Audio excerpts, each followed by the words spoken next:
160 शब्द प्रति minute, 1200 word. Start. मैंने माननीय सदन में जवाहरलाल नेहरू कृषि विश्वविद्यालय की जांच के संबंध में यह वक्तव्य दिया था कि कुलपति श्री ठाकुर अवकाश पर जा रहे हैं। इस परिस्थिति में नियम के अनुसार आगामी जांच की कार्रवाई माननीय उच्चतम न्यायालय के न्यायाधीश करेंगे। इस जांच के बारे में हुई कार्यवाही की सूचना सदन में रखने का आश्वासन दिया था। मैं इस संदर्भ में यह बताना चाहता हूं कि वे आगामी तारीख तक छुट्टी पर चले गए हैं और इस कार्य को संभालने के लिए उप कुलपति को तैयार कर लिया गया है। राज्य शासन के अनुरोध पर जांच करने के लिए उच्च न्यायालय के मुख्य न्यायाधीश ने एक सदस्य आयोग के रूप में न्यायाधीश की नियुक्ति के लिए सुझाव दिया था। इसी बीच यह समाचार प्राप्त हो गया कि कुलपति तत्काल अपने पद से त्यागपत्र दे रहे हैं। इसी परिप्रेक्ष्य में फिर से इस विषय के बारे में पुनर्विचार होने जा रहा है। मैं माननीय सदन को यह बतलाना चाहता हूं कि हमारा अनुभव है कि निर्धारित प्रक्रिया और अधिनियम के अंतर्गत या प्राकृतिक न्याय के सिद्धांतों के समुचित परिपालन में जांच कराए जाने पर काफ़ी समय लगना अपरिहार्य होता है और जांच प्रतिवेदन इतनी लंबी समयावधि से प्राप्त होता है कि वास्तव में उसका उद्देश्य निष्फल हो जाता है। उस संस्था से संबंधित सभी महत्वपूर्ण लोगों का ध्यान और समय जांच से संबंधित कार्यों में इतना अधिक लग जाता है कि उनका सामान्य कार्य ठीक ढंग से नहीं चल पाता है। आपको ज्ञात होगा कि कृषि विश्वविद्यालय संस्था, जिसका मुख्य कार्य कृषि क्षेत्र में अनुसंधान और विस्तार करना है, इस तरह से जांच पड़ताल में शक्ति का नितांत अपव्यय हो जाता है। संबंधित जांचकर्ता का समय, शक्ति, शासकीय धन राशि का उपयोग यदि विश्वविद्यालय के निर्दिष्ट कार्य पर किया जाए तो प्रदेश के लिए बहुत फायदेमंद साबित होगा।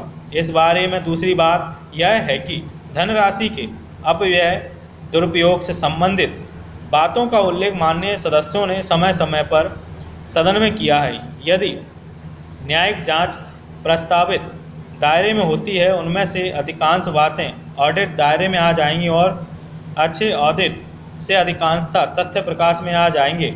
यह सब न्यायिक जांच में अक्सर होता है। उक्त सभी बातों को दृष्टिगत रखते हुए राज्य शासन ने यह निर्णय लिया है कि न्यायिक जांच प्रारंभ न करते हुए स्वीकार कर लिया, क्योंकि स्पष्ट है कि अपने पद से हट जाने के बाद इस कार्यवाही की आवश्यकता नहीं है।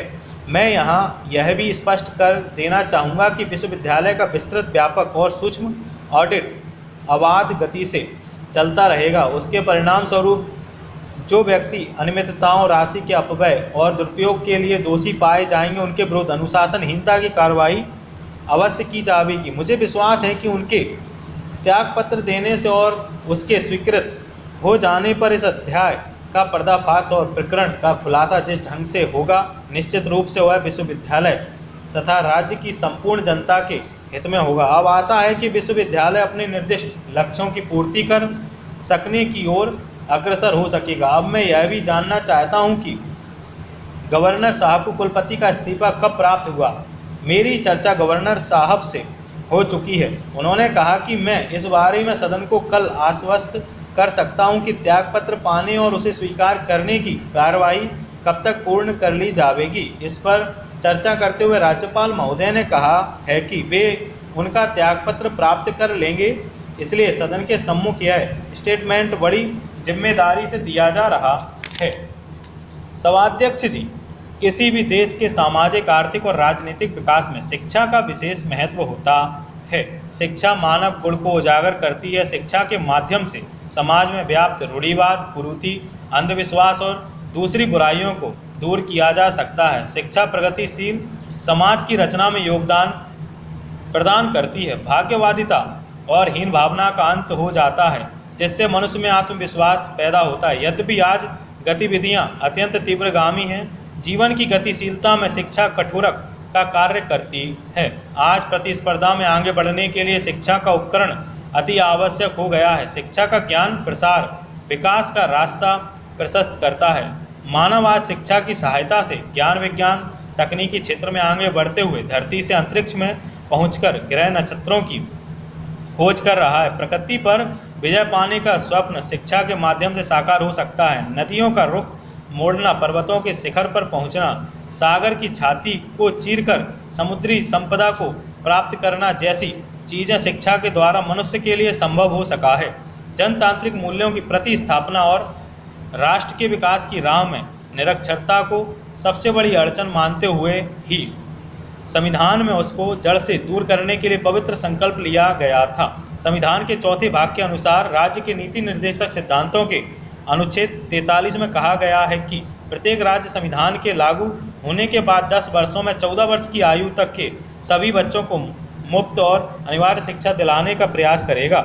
लेकिन संविधान लागू हुए लंबा अरसा बीत चुका है, फिर भी अब तक देश में बहुत से बच्चे अशिक्षा के अंधकार में भटक रहे हैं। प्राथमिक शिक्षा रूपी इमारत की पहली मंजिल होती है। माध्यमिक और उच्च शिक्षा इमारत की दो अलग अलग मंजिलें माध्यमिक और उच्च शिक्षा दोनों प्राथमिक शिक्षा की पहली मंजिल पर खड़ी हैं। सभाध्यक्ष महोदय, अगर नीचे की मंजिल कमज़ोर हो तो इमारत अधिक समय तक टिकी नहीं रह सकती, इसलिए प्राथमिक शिक्षा की महत्वपूर्ण भूमिका को नकारा नहीं जा सकता।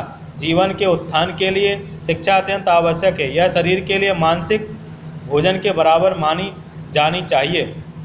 शिक्षा बिना शरीर का विकास अधूरा रहता है। जब हम पीछे मुड़कर देखते हैं तो पाते हैं कि ब्रिटिश शासन के दौरान प्रारंभिक शिक्षा के प्रति घोर उदासीनता थी। भारतीय राष्ट्रीय कांग्रेस ने सन 1985 में अपनी स्थापना के बाद से प्रारंभिक शिक्षा पद्धति की अनिवार्यता और उसकी समस्याओं के प्रति सरकार का ध्यान आकृष्ट किया था। सबसे पहले 6 से 10 वर्ष तक की आयु के बच्चों को अनिवार्य शिक्षा देने का विधेयक विधान परिषद में पेश किया था, लेकिन इसे नामंजूर 13 मतों के मुकाबले 38 मतों से नामंजूर कर दिया गया था। तब भी कहा जाता था और आज भी कहा जाता है कि शिक्षा लोगों को बुनियादी अधिकार है, लेकिन करोड़ों व्यक्ति इसका लाभ नहीं उठा पा रहे हैं।